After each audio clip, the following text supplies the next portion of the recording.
In California, even a small city that's relatively far away from the big job centers can be ruinously expensive. Why? Well, I went down to find out for myself to Santa Rosa, about 50 miles north of San Francisco. So today I'll talk about Santa Rosa, but also I'm going to be a super commuter for a day and take transit all the way into the city. And by the end of today's video, get a better understanding of why it costs so much to live here. And that means we're going to have to talk about something I've been pretty remiss in not ever addressing in previous discussions of affordability in California. I'll let one of my viewers explain. Hey Ray, as somebody who was just forcefully relocated to a very NIMBY city in SoCal, I really enjoyed your latest video, but I have a pretty rare but strong criticism. You didn't mention Prop 13 at all. It really cannot be understated, I think it means overstated, how much of an impact this piece of legislation has had on California housing policy and the human behavior that drives it. So today I'm going to use the city of Santa Rosa as a case study to illustrate the complete insanity that is the California housing market, including how Proposition 13 plays out, and if you aren't familiar with what Prop 13 is and what it does, well, get ready to have your minds blown later in the video.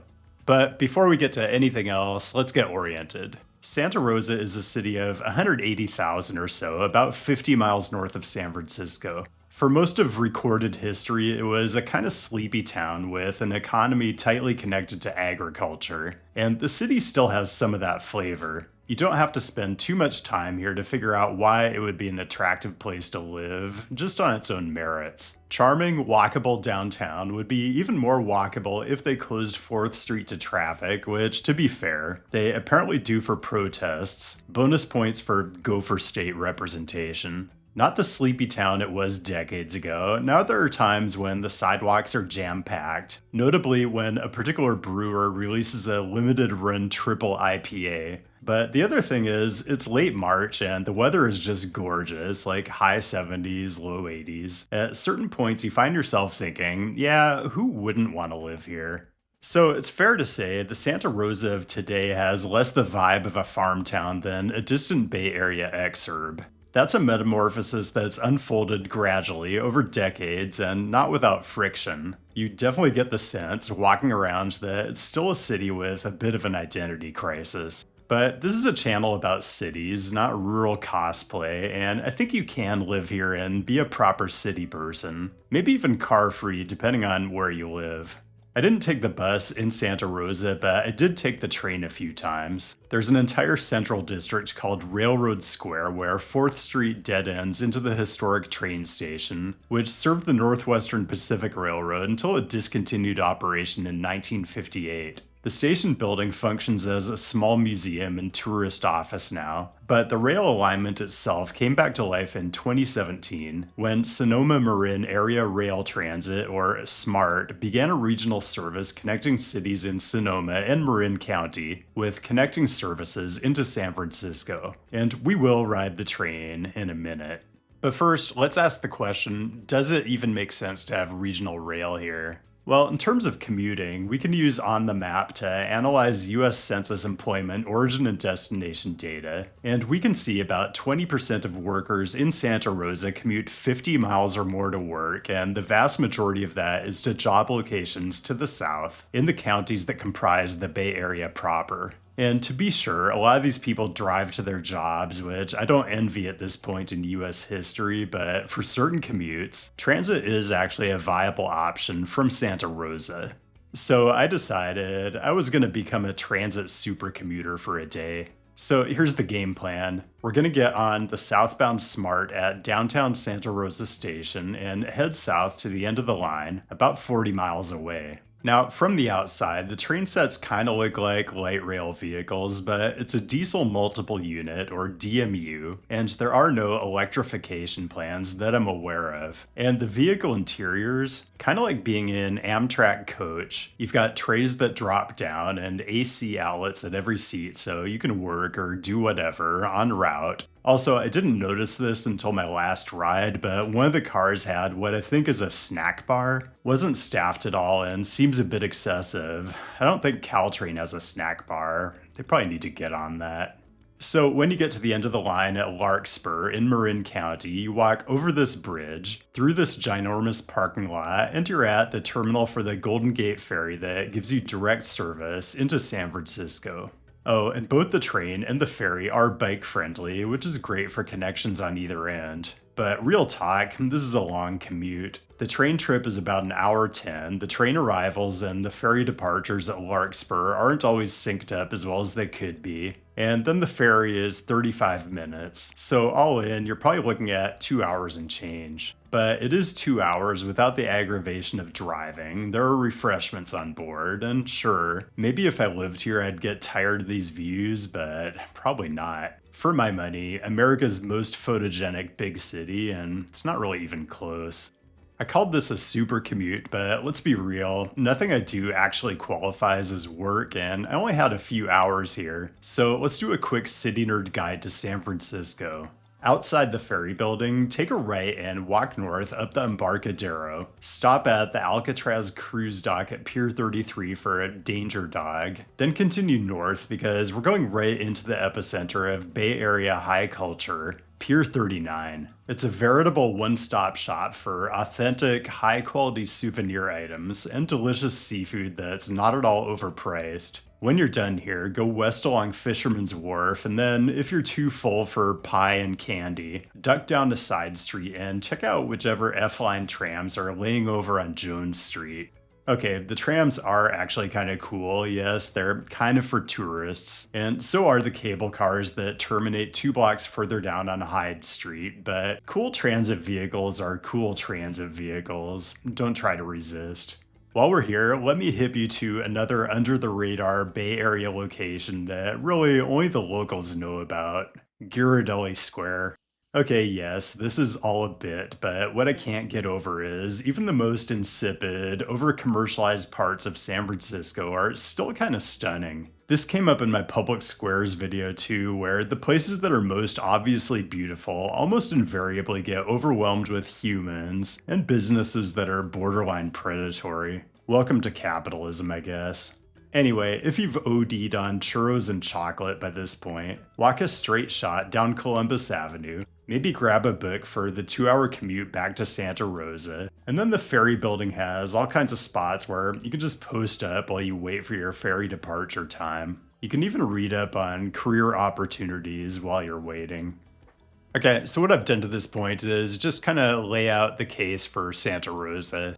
Really beautiful in its own way, phenomenal climate, nice easy pace of life if that's what you enjoy, but also close enough to San Francisco for a car-free day trip, or even an extremely pleasant daily commute. So a couple points here. First, the prevailing home prices here are higher than in some cities that are actually in the Bay Area. Second, you might have noticed in our brief tour of the city, not much multifamily housing. There's no shortage of demand here, but what you'll mostly see close into downtown is block after block of single-family housing. And don't get me wrong, these are lovely neighborhoods, but there are also things like literal farm activities taking up space just blocks from Railroad Square. Not sure agriculture is the highest and best use for this location. Because, like basically any city in California, there are just far too many unhoused people. Actual humans experiencing homelessness is not something I'm ever gonna film. You'll just have to trust me. I recently did a whole video on how deeply interwoven the problem of homelessness is with housing supply and affordability, so I do suggest you check it out if you haven't. A lot more about housing affordability is still to come, including what Proposition 13 is and how it plays out in Santa Rosa. And you know, when I do these city visits, it's usually because somebody sponsored me to come out and do some filming and do an in-person event. Not this time. I actually came down to Santa Rosa on my own dime because it's a pretty cheap flight, and I'm a fan of grape-based beverages, but I do owe the Bay Area a proper trip sometime soon, so stay tuned for that. Meanwhile, for those of you who are New York adjacent or are planning on being New York adjacent on April 24th, we've sold a ton of tickets for the Hunter College event. Luckily, it's a very large venue, so there's still availability last I checked. Already have a couple ideas for what I'm going to film while I'm out there, and I'm going to share a work in progress at the event and talk a bit about my process. Really looking forward to it, and I hope to see a bunch of you out there. Okay, I want to get very specific about the California housing market, and for this, I've selected a Santa Rosa neighborhood that, instead of the usual in this house yard signs, distinguishes itself with a bespoke collection of signs with inspirational quotes from civil rights and social justice leaders. Like, I'm fine with this. We don't have to be cynical about everything. But there is one issue where equality definitely doesn't manifest on this street, and it's the amount homeowners pay in property taxes. It's not my intention to single out individual property owners, so I'm going to redact a bit here, even though these are public records. But this house, 4 beds, 2 bath, 2,100 square feet, recently sold for $960,000, was most recently assessed at $682, so that's going to go up in 2026. Property tax came out to a bit over $7,700. Now let's go across the street, and I mean directly across, slightly smaller house, 3 bed, 2 bath, 1,700 square foot, Zillow estimate of $677K. But check the assessed value, $127,000, which means an annual tax due of just over $1,400. Same location, pretty similar houses, but one homeowner is paying over 5 times higher property tax. So what is going on here? Well, what's going on is Proposition 13. What is Prop 13? Adopted by California voters in 1978, it mandates a property tax rate of 1%, which is pretty middle of the pack among US states. But more importantly, it requires that the state, rather than assessing a property based on current market value, instead assess by reference to its most recent purchase price, and Prop 13 limits any annual increase in that assessed value to 2% per year, or that year's rate of inflation, whichever is lower, until the property changes hands. You can see this play out in publicly available data that shows assessed value and tax burden. Unless the property is sold, assessed value only rises 2% a year max. Needless to say, California property values have severely outpaced general inflation in the last 48 years, which is pretty clear when you see how much assessments on individual properties jump in years where the property changes hands. The history of why Prop 13 took shape the way it did and how it built just massive public support is worth a video all on its own. I'll leave links down in the description if you want to read up. But suffice to say, the 70s were a time of massive growth pressure. It was just a decade earlier that California had passed New York to become America's most populous state, and in-migration demand just kept growing. Homeowners were seeing huge increases in assessed values and property tax bills, and my first thought on that is, cry me a river, just set up a home equity line of credit, pay the bill, and enjoy all the equity you're sitting on. But for senior citizens on a fixed income, it was a strain. So you had things like protests on the steps of the Redwood City Courthouse with seniors burning their tax assessment notices.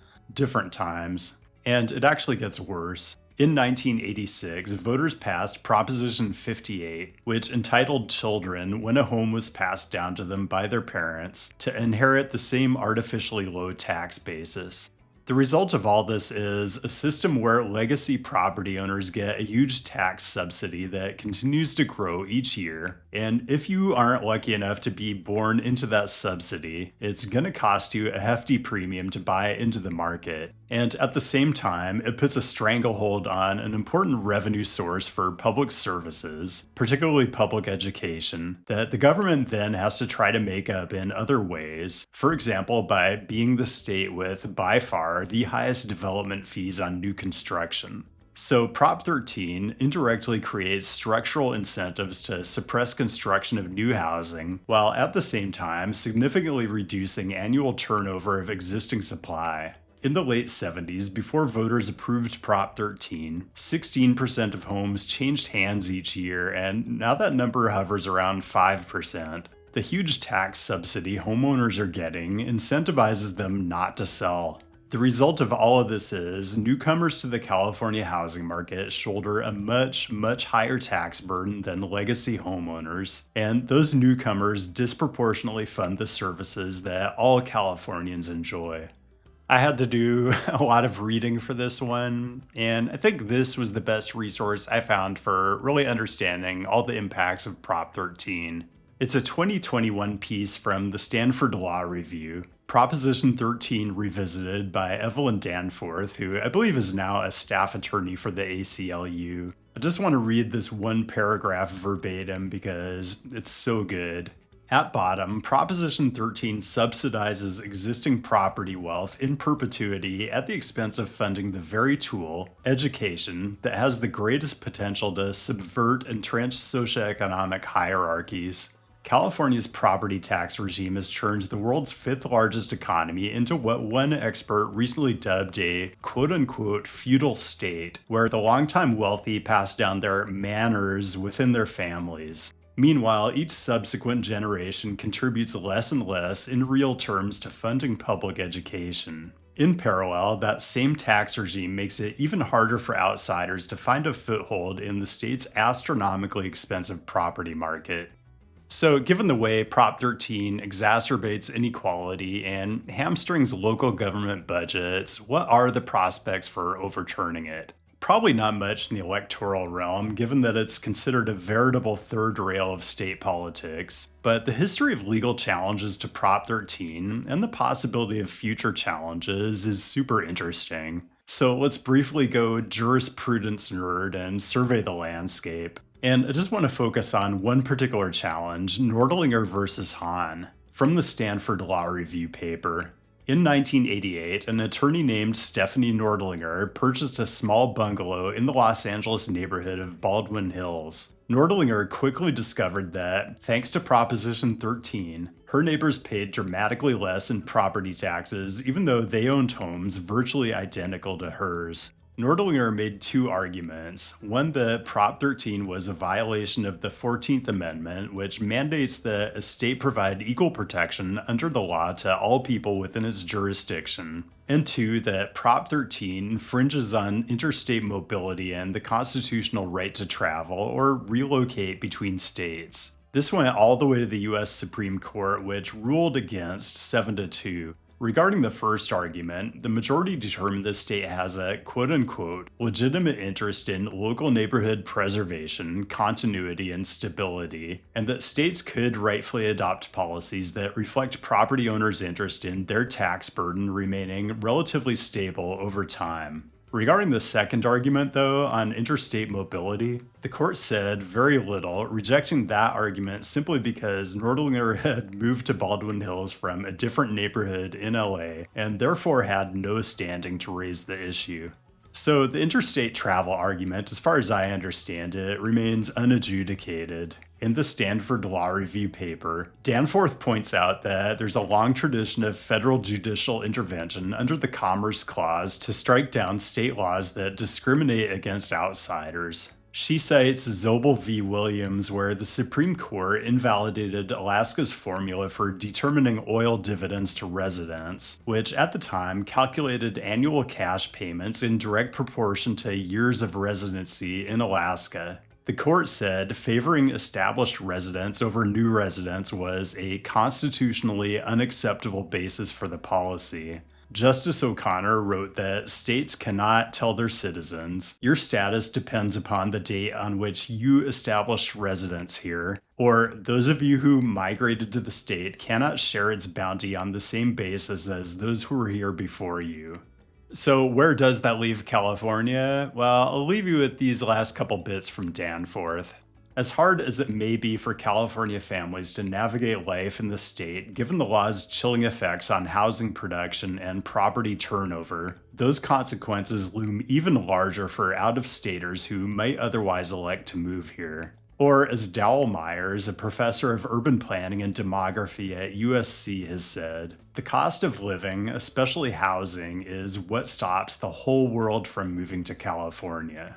And those are words that just rang in my ears continually for the few days I was exploring Santa Rosa and the Bay Area.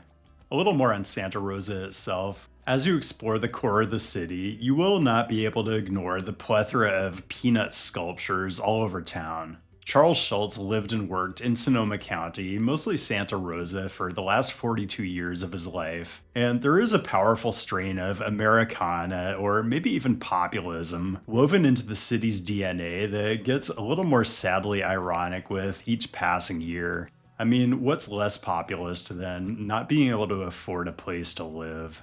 One other piece of homework I gave myself before coming to Santa Rosa. Little known fact, but when I was in my early 20s, I was a massive Alfred Hitchcock buff, probably still am, and I still think Shadow of a Doubt is one of his most underappreciated films. I rewatched it a couple weeks ago because a lot of it was filmed on location in Santa Rosa, where the sunny, all-American small-town vibe stands in contrast to Joseph Cotton's character, who's visiting from a big city out east and may or may not be a serial killer who's hiding from law enforcement. No spoilers, but I thought it was interesting to compare the urban form of the early 1940s, when it was filmed, with the Santa Rosa of today. Railroad Square plays a pivotal role in the film, and at time of production, the urban fabric between Railroad Square and downtown was complete and intact. Well, decades later, that was all disrupted when the powers that be decided, in their infinite wisdom, to route the US 101 freeway right through the heart of the city. And then it got worse when Santa Rosa Plaza, an enclosed shopping mall complete with enormous parking garages, absorbed several blocks just east of the freeway in 1983. So now, if you want to walk all the way down 4th Street from the train station through downtown, you'd better hope the mall is open, otherwise you have to follow the slightly convoluted walking directions to get from the train station to the transit center. So, newsflash, we made a lot of huge planning mistakes in the mid to late 20th century, but for California, Prop 13 might be Exhibit A. As far as a remedy, I can't really say how promising the remaining legal avenues are, but they're probably more promising than the ballot box. Unfortunately, it seems that having a functioning democracy is predicated on having a majority of people, or probably a supermajority, who care more about the overall welfare of their neighbors than they care about having lower taxes than them. I'll see you next time, California. You know, when I started this channel, it was mostly just me sitting in a spare bedroom, talking to a camera on my phone.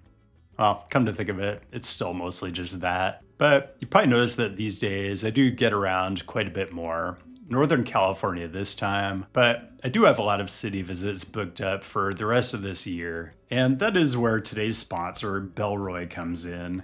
Bellroy is an Australian company that started up in 2010, designing wallets that are slim and efficient and prioritize access to the items you use the most. Since then, they've broadened out the scope of their offerings quite a bit, including bags, luggage, accessories, phone cases, all kinds of useful, everyday stuff that stays true to the company's original design philosophy. And given how much I travel, there's one particular Bellroy item that's become completely indispensable when I'm out on a city visit, and that's the tech kit. If you're like me, when you travel, you've got all kinds of different cords, adapters, earbuds, power banks, mice, and all of it invariably ends up all jumbled in your backpack.